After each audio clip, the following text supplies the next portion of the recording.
Hello, and welcome to All Things Chemical, a podcast produced by Bergeson and Campbell, a Washington, D.C. law firm focusing on chemical law, business, and litigation matters. I'm Lynn Bergeson. This week, I had the pleasure of speaking with my colleagues, Carla Hutton, Senior Regulatory Analyst for Bergeson and Campbell, and Dr. Lindsay Holden, Senior Toxicologist and Regulatory Scientist for Bergeson and Campbell and the Acta Group, our consulting affiliate. We discussed the relentless pace of state PFAS regulations. For those of you expecting a slowdown, think again. Perhaps in response to perceived inaction at the federal level, over half the states are engaged in PFAS notification and restriction regulations. This is unsurprising.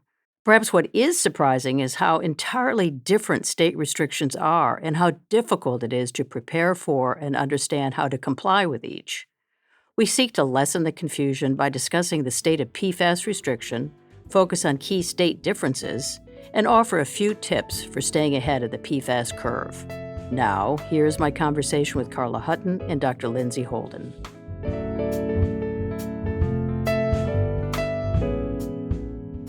Lindsay and Carla, I'm just thrilled to have you in the studio today for this very important and timely conversation about PFAS. Happy to be here this morning. Great, Lindsay. Carla? I love starting a week off with PFAS first thing in the morning. Well, why should today be any different, right? Minnesota was working over the weekend, so nobody has any time off. No, not from PFAS. And I did see the exchanges of email on the Minnesota situation, which is very, very topical right now. But Carla, I know you in particular, I swear to God, you must dream of PFAS requirements. Your practice includes much more than PFAS, but over the last 18 months, 2 years, it seems that it's just been commanding a huge percentage of your time. To start things off, what do you wish listeners to take away from this conversation of all things? Assumptions are dangerous. Whether it's assuming that the federal exemptions from TSCA reporting will apply at the state level, or assuming that complying with one state's requirements means compliance with all other states. Minnesota will require that intentionally added PFAS in medical devices be reported, and that reporting deadline's July 1, 2026.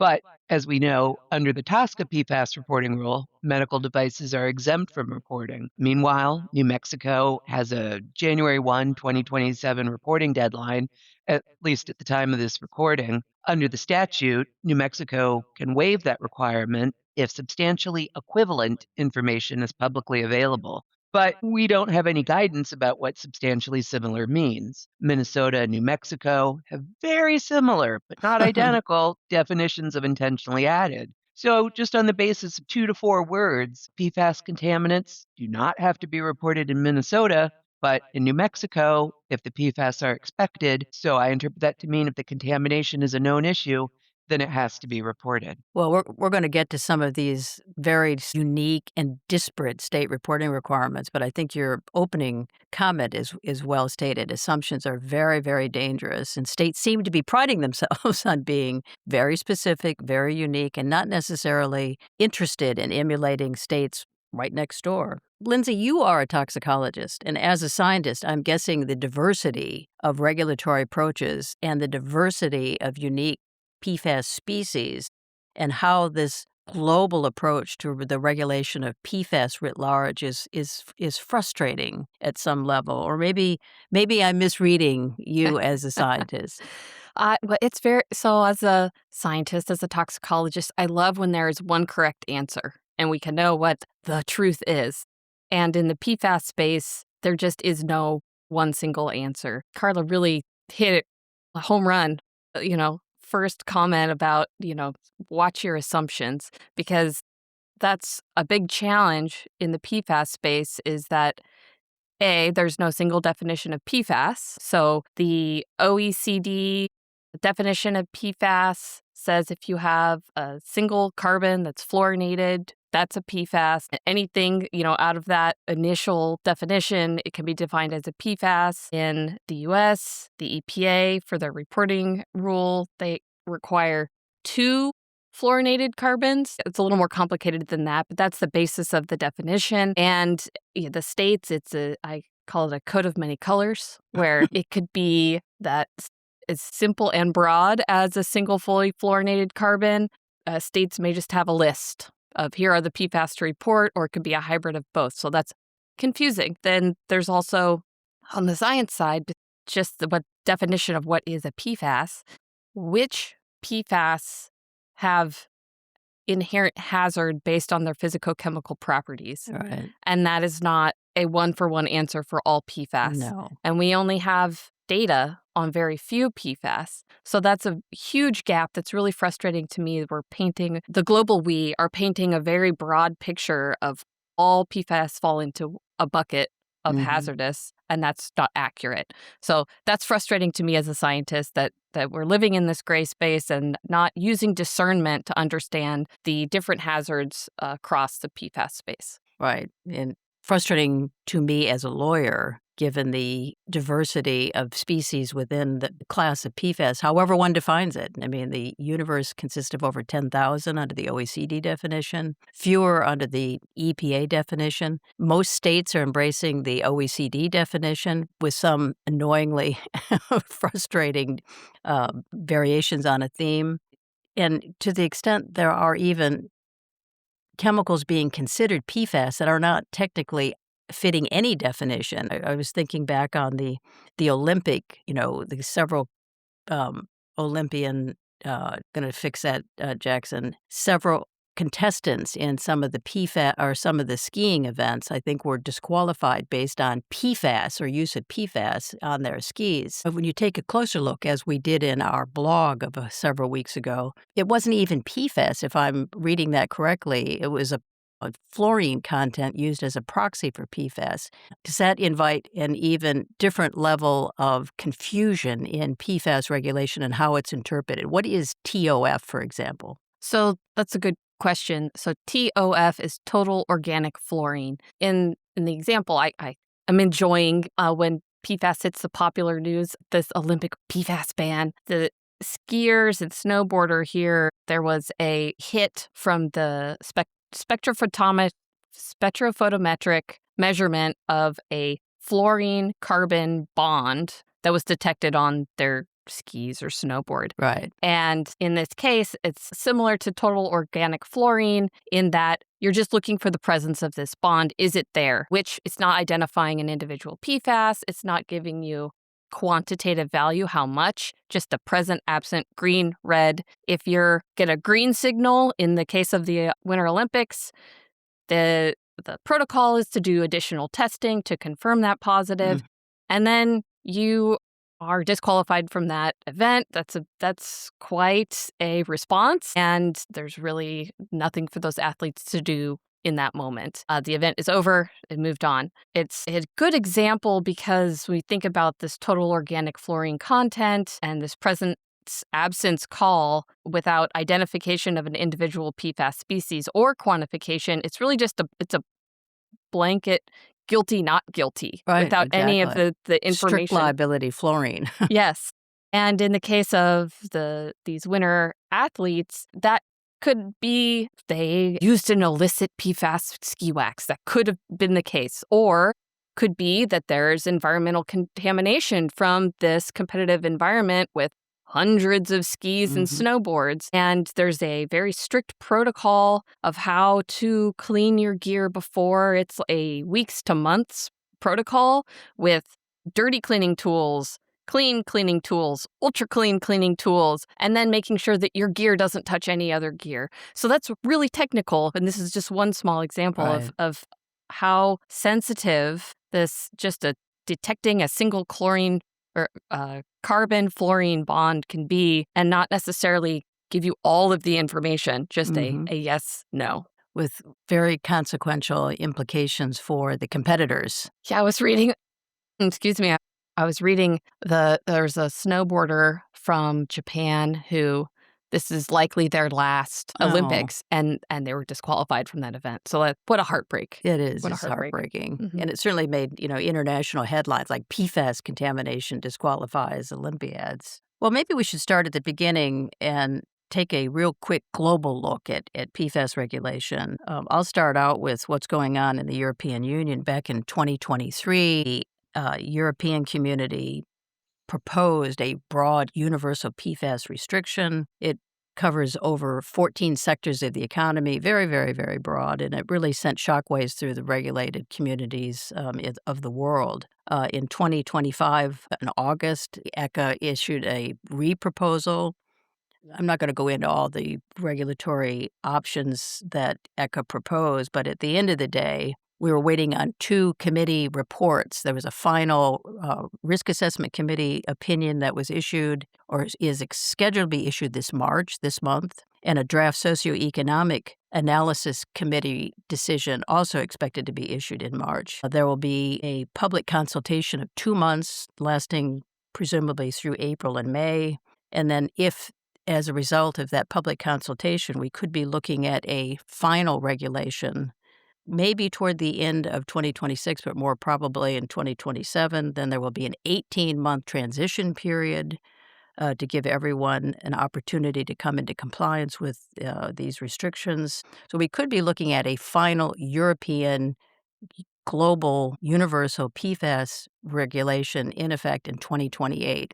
And as we're approaching the end of the first quarter of 2026, that might sound like a long way off, but it isn't if you're having to repurpose your products and retool basically your product inventory. So that's what's going on in the European Union. Closer to home, Carla, what's going on here in the United States under EPA reporting requirements relating to PFAS, and how are they defined, and is it aligned with or different from what's going on in Europe? Well, at the time of this recording, the reporting period is scheduled to begin in just over a month on April 13th, 2026. EPA proposed some significant changes to the reporting rule in November 2025, so I expect EPA to postpone the reporting period one more time before it issues a final rule. One of the proposed changes is that the submission period would begin 60 days after the effective date of the final rule and last 3 months. So that will be a shorter period that will begin relatively quickly. Other proposed changes would exempt PFAS imported as part of an article from the scope of reportable activities and would include a de minimis exemption of 0.1%.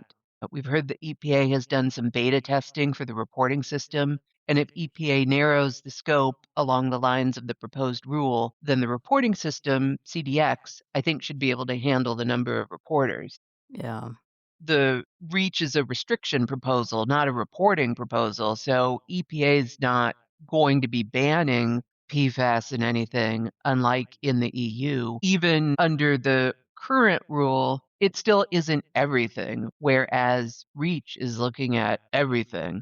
I think they've had to narrow the scope a little bit just because from the thousands of comments, it became clear that PFAS is perhaps much more prevalent than they assumed, much more essential in some cases. There's not a ready alternative. So, REACH, it just seems they tried to, it was incredibly ambitious as a first step. Whereas, in the US at the federal level, we've got this TSCA reporting rule. It's historical, it's a look back. It's at the very other end of the spectrum than the REACH restriction proposal. Absolutely. And I think, to some extent, the European Union might be saying, well, mission accomplished. Yes, we bit off probably more than we could chew back in 2023, both in terms of the scope of the regulation.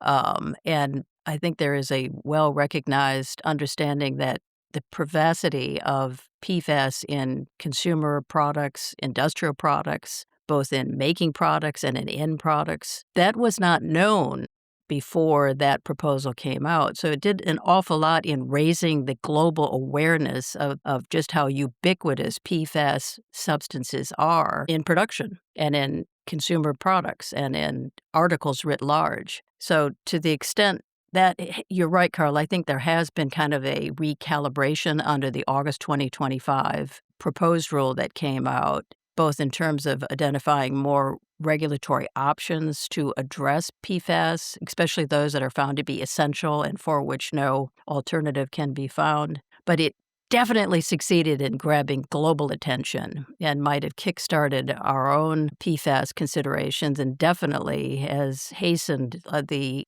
catalyst. It's acted as a catalyst for states to emulate and go forward aggressively, even though the federal PFAS response has been a little less ambitious, shall we say. and particularly with regard to the reproposal of the federal PFAS reporting rule that came out last November. I think to some extent it definitely addresses industry's concerns with the reporting of PFAS going back a 10-year look-back period that may or may not have elicited the type of information that EPA could use. The regulatory burden was almost $1 billion when articles, byproducts, impurities, and the non-availability of a de minimis exemption was factored in. So 80% of those costs have been clawed back under the proposed rule, which we have no way of knowing when that proposed rule will be issued and final. But I think if I were a betting person, and I'm not, I would say sometime later this year, maybe before the end of the fiscal year, maybe not so much by June, which some people are expecting. But to the extent some of our clients are taking refuge in the fact that the federal reporting requirements have been lessened and perhaps calibrated more to be elicit useful information for EPA for regulatory purposes, it's of small comfort in terms of what's going on at the state level. And even though the regulation as proposed by EPA last November is less demanding, there are still some challenges in addressing reporting obligations under the proposed final or the proposed PFAS reporting rule. And Lindsay, maybe you can identify what some of those challenges are that you've had an opportunity to address for some of our clients. Well, sure. So, the number one issue is, understanding which substances are being defined and qualified as PFAS. Yep. And, EPA is using the structural definition with the 2 fluorinated carbons. And it's not a simple, here's a list of CAS-RN numbers, Chemical Abstract Service Registry numbers. Thank you for clarifying that. But rather, here's the structural definition. Here you go, regulatory team. Good luck. And so you really need to ensure that you have confidence in your understanding of chemistry to have confidence that you have defined and identified any potential PFAS, in your products, your supply chain. So that is a huge challenge. EPA has developed in one of their software tools that they have, CompTox, they have a list of PFAS, and it's specifically a list for PFAS reportable under this reporting rule. And it has over 13,000 PFAS on it. So that's a big, long list. But it also says this is not all inclusive. So even though they have a really long list, that's not all inclusive. So that's a big challenge. And then, that the number 2 issue, which is figuring out where PFAS exist in your supply chain. So when Congress originally, put this into the NDAA, National Defense Authorization Act, and said, hey, we need to figure out where PFAS are. Give us a report on where PFAS are. I think this whole reporting saga has come out of that. Nobody knew where PFAS were, and they started asking questions and realized, nobody knows. So I'm happy to see that there's this de minimis exemption, the imported articles. Those are in a way a little bit of unanswerable questions. So I'm glad they've been under consideration for those exemptions. And also the reasonably ascertainable aspect, the container that EPA has put onto the data call is really important. So that's telling businesses that do your due diligence, ask up and down your supply chain, think about the products that you use. Can they be classified as a PFAS? And work with that to the best of your abilities, and then document everything that you're doing to make sure that you're doing what is reasonably ascertainable. Which continues to invite legal questions as well as scientific ones. I mean, what is reasonably ascertainable for a company that has hundreds and hundreds of EHS experts might elicit one response, whereas what is reasonably ascertainable for a smaller entity that is trying to engage in effective due diligence and may not be able to exhaust as many opportunities as larger entities. So we legal beagles, and Carla, I know you've addressed this question a lot too, like what is reasonably ascertainable and what do we have to do, continue even after a couple of years now to elicit a lot of questions. And we've talked also about whether EPA is expected to really beat the bushes for noncompliance with the TSCA 887 reporting obligation when the obligation becomes final. We've talked before. My own view is probably not, but there's going to be a lot of scrutiny devoted to any response and how you reply a response at the federal level is going to be looked at hard with regard to how you might have reporting obligations under various state requirements. So we've been urging everyone to be very, very mindful of looking at the totality of your regulatory response and not silo it for, here's my 8A7 response, here's my Minnesota response, here's my Maine response, because the world doesn't operate that way optically. And people who are very, very interested in understanding where PFAS are, and consumer products in particular, are going to be watching carefully any response from any company and probably using all kinds of algorithms and opportunities for looking at documents that are placed in the public record to compare, contrast, and analyze how responsive your responses are, which could invite third-party liability, state regulatory liability, and EPA enforcement scrutiny, although I'm not expecting a lot of that. But Carla, Lindsay, you may have different views on that enforcement front. The federal reporting under TSCA is very much apples to oranges with Minnesota. Mm-hmm. EPA, it's a historical look back, going as far back as 2011. Minnesota is looking at PFAS in products in 2026.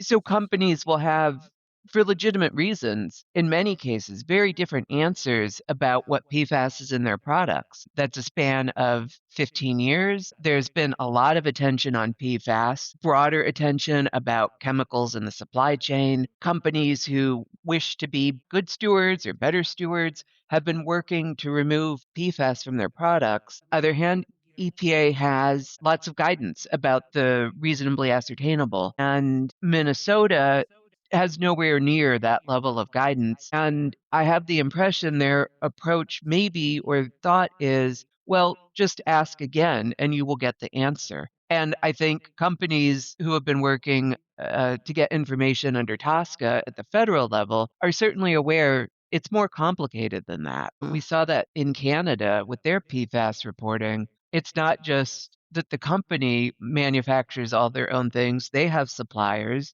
The suppliers have suppliers. Suppliers are suspicious about providing information. I mean, to Lindsay's point, it's so much easier to have a CAS number than a structural definition. So if you're trying to survey your supply chain, you need someone, I would think, with more of a chemistry background to look and be like, oh, yes, these things are PFAS. You can't just crank some CAS numbers through a database. While it would be great if they were more in sync, I mean, I think the state, Minnesota, I think that's sort of going to be the big eye opener. It's current time, it's going to be everything. Even if EPA implements the original PFAS reporting rule, it's not covering products manufactured in the United States, only PFAS.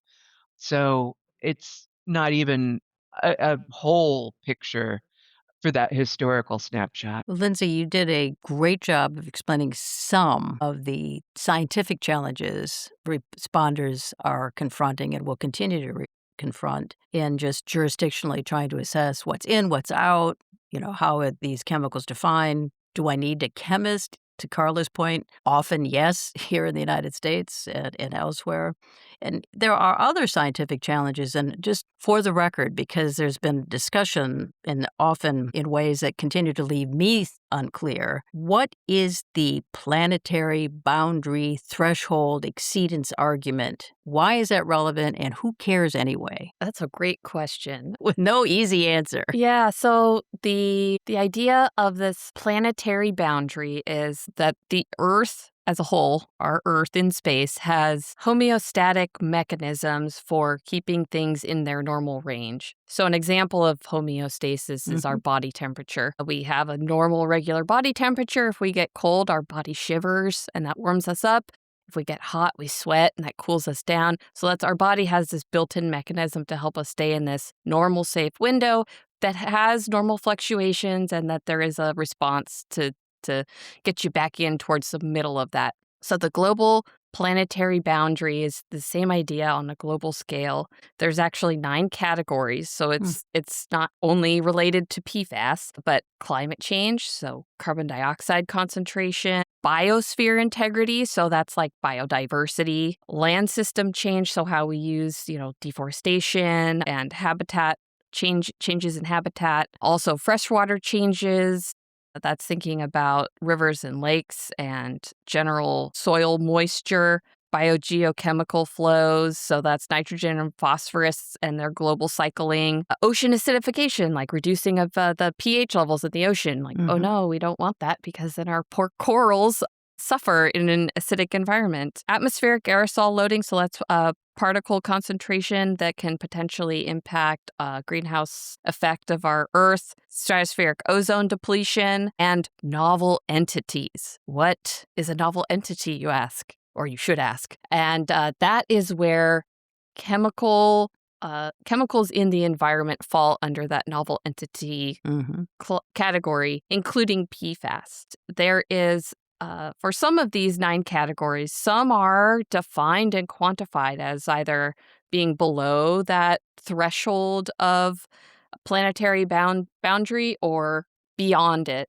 And there are a few that are not quantified, and novel entities is one. So it's currently undefined. So it's a bit of a nebulous category. And there is a group of scientists that have identified PFAS and TFA, trifluoroacetic acid specifically, as a substance that has, in their opinion, exceeded the planetary boundary. So this is a very small fluorinated substance. It's a single carbon, single fluorinated carbon on an acetic acid. And it is the challenge with TFA, and why some scientists are concerned, is that it has multiple sources that are not well defined. So it's a breakdown product of larger PFAS molecules, F gases, different inputs into the environment, and it's very persistent in the environment. So it doesn't degrade into anything else. So there is concern that, well, it's building up in the environment. We're not controlling it. This is a problem. The other side of the argument, though, is that it is biopersistent, but it is not bioaccumulative. If you or I drank a cup of TFA, our body would process it and we would excrete it. So it doesn't sit around in our system. So the hazard of that means that it's low hazard. But in the environment, it sticks around. There's also been identified a deep ocean source of TFA. So when you think about the chemical global cycles, if there's a deep ocean source, there's not a lot of turnover in the ocean. So that means it's been there for a long time from something else. So is there a global TFA cycle that we have not characterized and we don't understand? So these are just inputs to this definition of planetary boundary and whether or not we've met that threshold that's very ill-defined.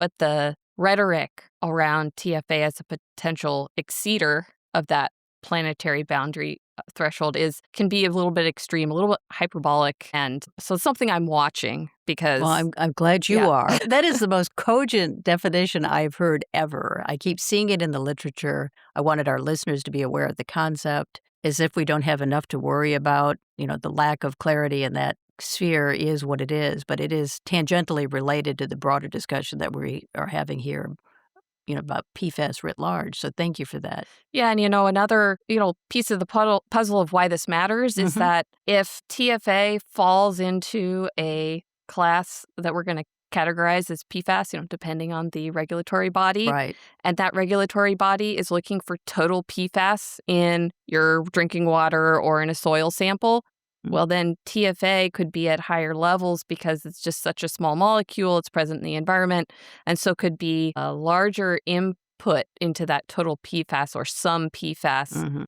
quantification. So, that's something I think we need to keep our eye on and see how that plays out. Well, speaking of keeping our eye on, Carla, I know you more than anyone in the firm have your eye and finger on the pulse of state PFAS restrictions. You spent the better part of last week, for example, monitoring the New Mexico public hearing on PFAS, which was entertaining and controversial and challenging and certainly very time-consuming. We focus on this stuff all the time, and we have a lot of professionals here, lawyers, scientists, regulatory analysts, that can parse the regulatory initiatives as they come out, respond in, public testimony and in comments and try to voice our concern or make our views known on the wisdom of these regulatory requirements and their impact on the economy. But people who might be listening to this podcast are not glued to the state registers and federal registers as we are. So, what should our listeners be focusing on kind of right now and why? What train is coming down the tracks in a way that might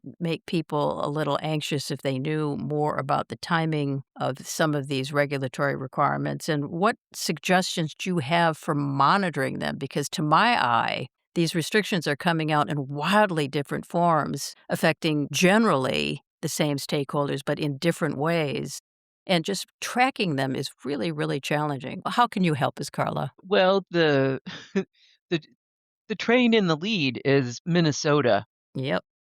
Although they had to postpone the reporting deadline, it was supposed to take effect this past January 1 instead. July 1, 2026. Don't expect that to move again. They had intended to get their reporting platform up in January. It was up January 30th. They intended to update it by late February. They announced Saturday, February 28th, that they had updated it and made some changes. So I think Minnesota very much intends to stick with July 1 as a deadline. Their feeling is it the reporting requirement was in the 2023 statutes have had plenty of time to figure out where the PFAS are, report them. New Mexico, sort of hot on Minnesota's heels. Under the statute, it's a January 1, 2027 reporting deadline. At this time, the information required isn't quite the same based on their definitions of intentionally added PFAS. Um, so, maybe you don't have to report in Minnesota or don't have to report your PFAS contaminants, but New Mexico, I think you might have to. New Mexico has also very ambitiously proposed a labeling requirement that would take effect January 1, 2027. So last week's New Mexico board hearing, riveting, which I never thought I would say about an administrative rulemaking hearing. Objection! You know, about PFAS.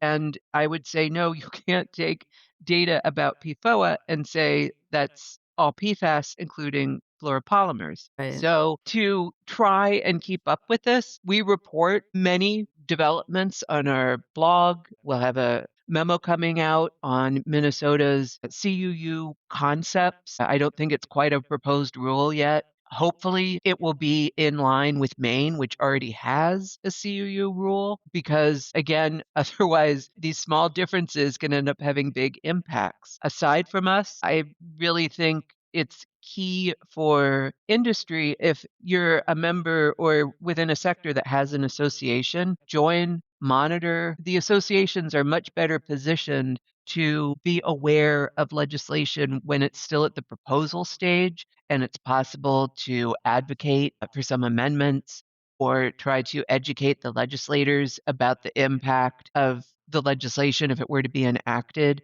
Once something ends up in a statute, it's a much more difficult process. The other thing we've mentioned before, Safer States. It's a free website. I think it's saferstates.org, but it would allow you to look at proposed legislation and filter it by topic, including by PFAS. So that's another way to keep an eye on what's going on now, what might be coming. And for the benefit of our listeners that aren't as tuned to this, Carla, CUU is what? A currently unavoidable use, and there are actually two CUU determinations in Maine for PFAS used, I think, in a vent. It's the interior component of a container for a bleach product. So, it's not your nonstick skillet or your rain slicker. It's somewhere, the consumer isn't really going to be exposed. The risk in having a container for bleach that cannot vent is real, but manufacturers need to know that their PFAS is there. They need to know that they need a CUU determination, how to get it. It's complicated. call us. Well, we've got an awful lot of information on CUUs on our website. So, Lindsay, as a scientist, what can you offer our listeners in terms of identifying risk and avoiding liability? You come at it from a slightly different perspective. Yeah, and we've already talked about this, but it's worth repeating. Is know what your supply chain includes. Know the definition of PFAS. Work with a chemist either on your own team or elsewhere, like with us. Also, document all of your due diligence that you're doing to understand PFAS in your supply chain. And if you do identify that you have PFAS in your supply chain, understand if the performance of that substance is required for your end product, and understand potential hazards of the specific PFAS that you're using, potential exposures in the workplace or environmental releases, and document those. If you don't have that information, that might be a good area to dig a little deeper and Right. understand more. Now, we do understand hazard of some PFAS very well. Most others, we have little to no Not idea. so much, right? Yeah. So if you have a critical use, a currently unavoidable use of a PFAS in your business, then consider digging deeper and defining that hazard, potentially doing some testing. And maybe that's with a group of other businesses in the same situation, potentially through a consortium that could help consolidate costs, to share those costs related to any sort of testing. Not that it's required, but that you, as sustainable, proactive business, have that knowledge to understand the substances in your supply chain, especially because there's so much public perception wrapped Right. around PFAS, and that you need to be able to defend use of PFAS based on understanding that hazard and potential exposure.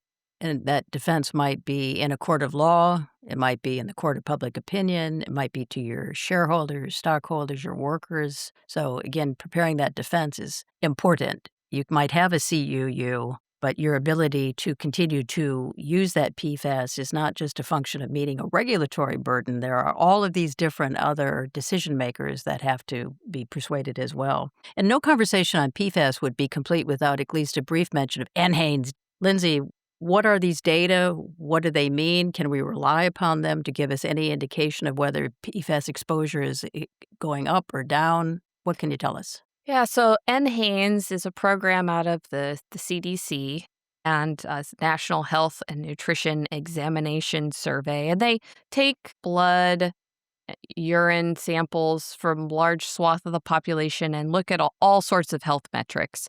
And within that, they've been doing this for decades. Some of the things that they look for in serum have included PFAS. So from the years of 1999, 2018, NHANES reported serum levels of a subset of PFAS, including some of our most notorious members, PFAS and PFOA. And so we have this retrospective historical look of close to 20 years of levels of PFAS in the U.S. population in serum. And just over that time of surveillance from 1999 to 2018, PFAS levels declined by over 85% in serum. Wow. And PFOA levels declined by over 70%. So now these were the two PFAS that they detected at the highest level in serum. And the other PFAS that they looked at were much lower levels and either maintained very low level or were undetectable. And we're talking about PFAS ranges in the early years, 1999, around 39 micrograms per liter of serum, and down to towards the end of that 2018, 5 micrograms, so 39 down to 5. Which is substantial. That's a big change. Yeah. Now, that coincides with some of the large manufacturers moving away from production of that PFAS. So, I mean, that's a real good, live shot of we removed that from the supply chain. Now we're not seeing it in serum levels anymore. But 2018 is really the last year that NHANES looked at PFAS in serum. So, shortly thereafter was COVID, COVID impacts, and that means that the NHANES labs had to shut down or go into minimal work. And then priorities changed, right? We had this huge focus on COVID and some of our other public health issues. And so NHANES has dropped looking at PFAS in serum. So we now don't have an active nationwide surveillance of PFAS in serum. And for me, if we're going to be enforcing some sort of regulation, it would be nice to see that it's effective by looking at a continued reduction of PFAS in serum, but that doesn't exist right now. So we have an idea of how it was. It would be nice if NHANES could pick back up surveilling PFAS in serum so that we can understand if future regulations are having the desired impact on our serum levels of PFAS in the U.S. population. Absolutely. Well, intuitively, one could surmise that given diminished use, diminished exposure, therefore any new NHANES data down the road would bring good news. But that is an assumption, not a fact. It's an assumption, but it also, I think there's a lot of fear, public perception fear of I'm exposed to this forever chemical. Are my children safe? And so that's also helps allay those fears and say, yes, like all of this work is making an impact to give us a healthier world. Agree. Well, Carla, I'm going to leave you with the last word and in this conversation as we began. And in your view, for those listening on this podcast, what short list of suggestions do you have for our listeners to just managing the wonderful world of PFAS, particularly at the state level, obligations and regulations? Know your products. That means your product components and your suppliers. Ask questions. I mean, ignoring it isn't going to make it go away. If you're currently selling products in Minnesota and don't report, the enforcement response, I think, would be that Minnesota will prevent the sale of your products if you haven't reported, and there are PFAS. If you have PFAS in your products, I guess the other thing is, why is it there and not embrace it, but accept it? Either it's there for a good reason, and you can make that argument, or it was there for what seemed like a good reason at the time and is no longer a good reason, and you can remove it, which would honestly take care of a lot of the issues at the state level. And again, call us. Excellent recommendations, Carla. You began with don't assume, don't make assumptions, know your products, and be vigilant. Those are our bottom line thoughts. Anything to add, Lindsay? I think that wraps us up. It really is trying to shine a light into the dark spaces where we just haven't had a lot of understanding and knowledge about where PFAS are, and that's our challenge. And I think we're ready to face that. We're already facing that challenge and supporting our clients to do that. And we can do that in a proactive way to help minimize any sort of liability and continue moving forward. Or just anxiety. The anxiety occasioned by not knowing what comes next is a lot. We have a PFAS resource center. We have tons of information on our website. We have lots of other blogs that we've discussed PFAS. So we truly are here to help. And I want to thank you, Lindsay, Carla, for a wonderful discussion about PFAS. And again, if anybody has questions or thoughts or concerns, give us a shout. We're here to help. Thanks so much, guys. It was wonderful chatting with you today. Thank you.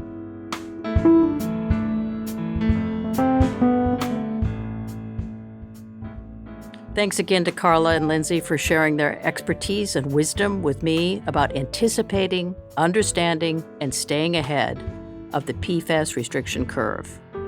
All Things Chemical is produced by Jackson Bierfeld and Bierfeld Audio, LLC. We will be back again soon to further inform and entertain you about all things chemical. Bye-bye.